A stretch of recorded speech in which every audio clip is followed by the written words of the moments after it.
Hello বন্ধুরা, আবার একটি নতুন ভিডিও নিয়ে চলে আসলাম। আপনারা দেখতে পাচ্ছেন ব্রয়লার মুরগির বাচ্চা। আজকে কী নিয়ে আলোচনা করব সেই ভিডিও দেখে বুঝতে পারবেন। আজকে আলোচনা করব আপনারা ব্রয়লার মুরগি কীভাবে লালন পালন করবেন, সেটা এই ভিডিওর মাধ্যমে A to Z জানিয়ে দিব। তার আগে বন্ধুরা আমার চ্যানেলটা সাবস্ক্রাইবার করে দিন এবং একটি লাইক দিয়ে পাশে থাকুন এবং বেল আইকন বাটনটা অন করে দিন। বন্ধুরা, কীভাবে ব্রয়লার মুরগির লালন পালন করবেন, বন্ধুরা আপনারা দেখতে পাচ্ছেন আমি যে বড় ফিডটা আছে এটা আমি আপনাদের মাঝে মুরগিকে দিয়েছি। আর পানি দিনে 3বার চেঞ্জ করি এবং সকালের তরকে আমি জিঙ্ক আর যে ওষুধটা আছে ওষুধটা দিই, জানে মুরগিটা সুস্থ থাকে এবং খাদ্য বেশি খায় এবং গ্রোথটা বেশি আসে, ওজনটা একটু বেশি আসে। সেক্ষেত্রে আমি জিঙ্ক আর যে ওষুধটা আছে ওষুধটা খাই।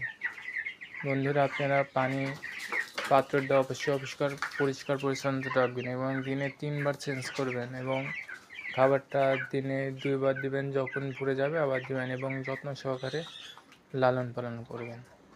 এবং বন্ধুরা, আপনারা মুরগির অসুখ হয়েছে কীভাবে আপনারা বুঝবেন মুরগির অসুখ হয়েছে, মাত্র আপনারা বুঝবেন মুরগির পায়খানা দেখে। যদি মুরগির পায়খানাতে ভালো থাকে তাহলে মনে করবেন যে শক্ত শক্ত থাকে এবং সাদা কালারের থাকে, তাহলে বুঝবেন যে মুরগি অসুস্থ আছে। আর পাতলা পায়খানা হলে মনে করবেন যে হয়তো সর্দি হয়েছে, তার জন্যে ঠান্ডা লেগেছে তার জন্যে।